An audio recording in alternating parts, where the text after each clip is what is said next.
Life is an adventure. It's full of highs and lows, with many twists and turns along the way. Life is a mystery. Some things are hard to understand, whilst other parts can take your breath away.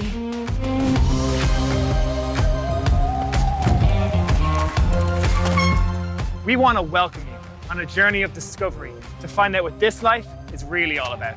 Welcome to NUA Origins.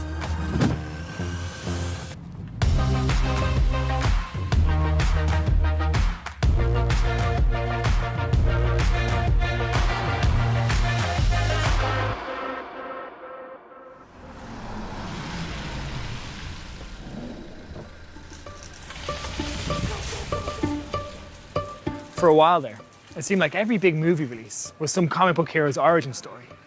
We are totally fascinated by stories that go back to the beginning of a hero's life and answer the question, how did this person become who they are?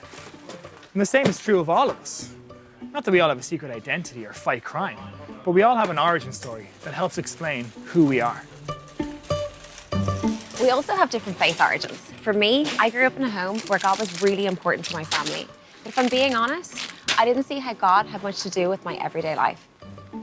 I knew deep down that God was real, but more of an out there kind of thing.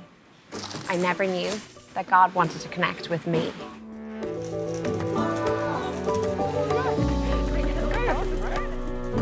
Throughout these 8 sessions, we want to be open and honest, explaining the origins of our own faith journeys and how a relationship with God became the foundation of our lives. But first, we want to discuss one of the most frequently asked questions when it comes to faith. How can I know that God exists? We live in a world today where it seems that you have to choose to believe in God or believe that science has all the answers. But it's just not that simple. As in, science has tons of answers, and it gives us the understanding of how things work, like our bodies, the solar system, our weather. But we're still left with questions. Questions I believe only our faith can answer. Questions like, why am I here? What does it mean? Who's behind all this? You see, if you stop thinking of God and science as rivals, you can allow science to show you how incredible the universe is, and at the same time believe that a powerful designer is behind it.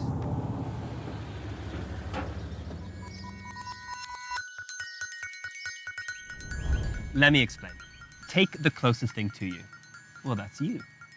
You are incredibly detailed, and recent scientific discoveries about our bodies will blow your mind. The reason why you can kick a ball, wink at a friend, or even why your knee stops bleeding after a bad fall is because messages are being sent to and from your brain along nerves at over 300 kilometers an hour. Science also teaches us that if you were to unravel all the DNA in your body, that it would stretch 10 billion miles. That's like traveling from Earth to Pluto and back again. Now, this one might gross you out, but science has also discovered that right now there is more bacteria in your mouth than there are people alive today. Ew. So enjoy your next kiss, or your first. Now, take a look at something much bigger than you. Our planet is just as detailed as you are. We travel at a very specific speed and distance around the sun, giving us day and night. Our planet also has a precise tilt, giving us seasons. The exact size of our atmosphere allows us to breathe, and the right force of gravity keeps our feet on the ground. We learn all of this from science, which further tells us that if just one of these mechanisms were to change, even just a tiny bit, the whole system would break down, and we could no longer survive. So I think all these details, whether microscopic, like our DNA, or massive, like our planet, point to the existence of an incredible, creative, and powerful God. The Bible spoke of this detail long before the first scientific discovery. There's a quote from a very old Bible book called Job that says, "When the ocean was born, I set its boundaries. Your powerful waves stop here. They can go no further." The psalmist also said, "You made it all, with wisdom at your side, made earth overflow with your wonderful creations. Oh, look, the deep, wide sea, brimming with fish past counting." Some suggest that we just got lucky and our world accidentally came to be. But these amazing scientific facts lead me to believe that God exists and his fingerprints are everywhere for us to see. We can discover a loving God who had all of this in mind, including me and including you.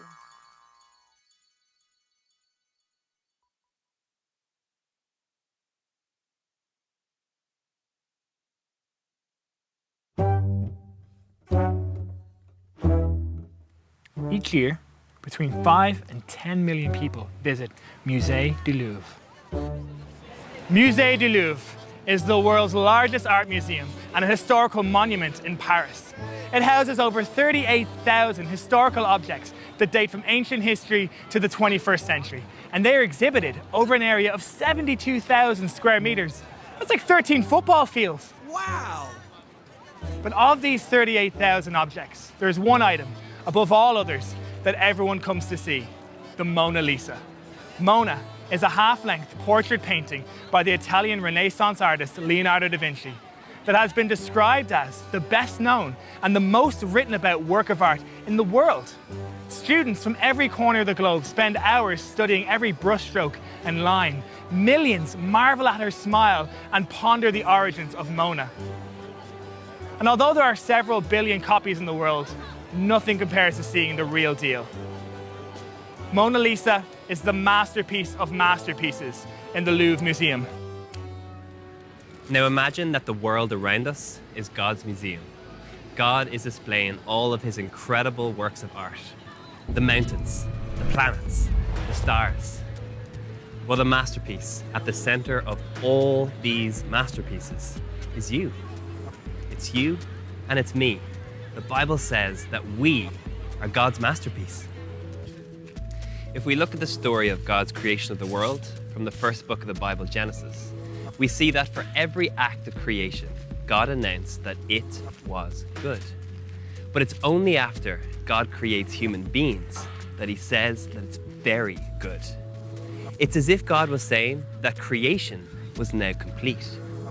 If we come to the conclusion that this world is not the result of random chance, but the act of a loving creator, then you'll begin to see that the beauty and goodness around us is God's expression of love for us. Think of it this way, we're the headline act of God's creation. In Genesis 1 it says, "Let us make people in our image." These little words, us and our, are extremely important because they show us who God is. Because God is 3 in 1, Father, Son, and Holy Spirit, we know that God is relational. This relational God desires to love us and to know us intimately. And this is what it means to be made in God's image. Our desire for love, acceptance, belonging, and our potential to do incredible good in this world all reflects the God who made us. We are not pre-programmed machines, but we are free to live and make decisions. And above all other created things, we are uniquely valuable to God. One of the main differences between us and all other life is the way that we relate to God and to the people around us. God did not create us and then abandon us. Instead, he invites us to live in relationship with him. One of my favorite parts of the Bible, from a book called the Psalms, helps us to understand this. In Psalm 139, the writer says, "O Lord, you have examined my heart, and you know everything about me." That's right, everything. Now that might scare you, but the writer is going to great lengths to show just how much God cares about us and how much he's interested in us, despite the parts you don't want him to see. Later it says, "You made all the delicate inner parts of my body and knit me together in my mother's womb. I thank you for making me so wonderfully complex. Your workmanship is marvelous." I love this because it affirms how unique every individual is to God. He didn't just put us together on some cold assembly line. Instead, he purposely wove us together with his own hands. Every personality quirk, every talent, every little detail was gifted to us by our loving Maker.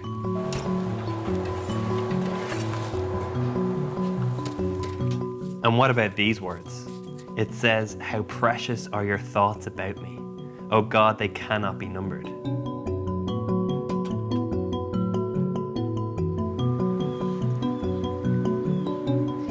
about it this way. The same God who put the galaxies in the sky, who flung the planets into orbit, who filled the untamed oceans and crafted the tallest mountains, is thinking about you, his masterpiece.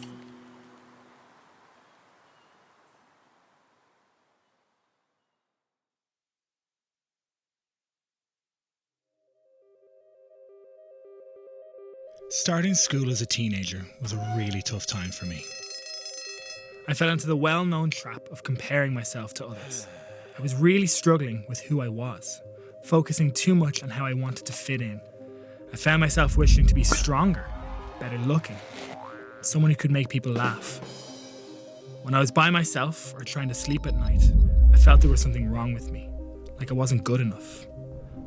Unfortunately, I was bullied, and there was one specific person who seemed to be on a mission to make me feel as worthless as possible.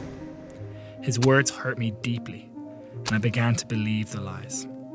I thought changing the things I didn't like about myself would cause people to like me, and then I would like myself. Instead, the opposite happened. The more I changed myself, the less I liked the person I was becoming. I wasn't being me, and people saw right through it.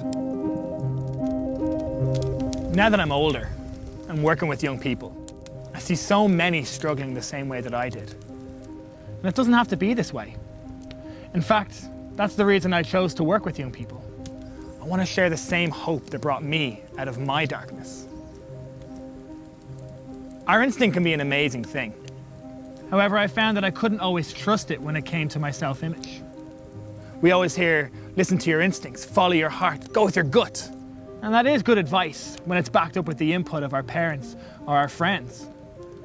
When I was alone, I started to feel like there was something wrong with me. And in believing that lie, I often lost sight of who I really was. I'm made in the image of God, and that truth gives me hope.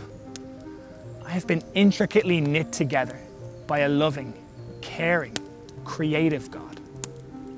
His words proclaim that I am uniquely me, and I constantly need to remind myself of that. So it came down to which voice do I listen to?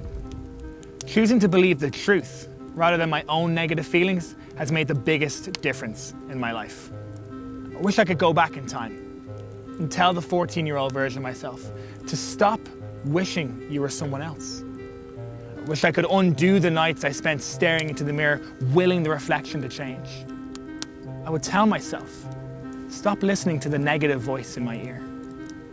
Because there's another voice, the voice of truth, the voice of my maker. God made me, me. The world needs me just as I am, not some cheap replica, the original, the masterpiece.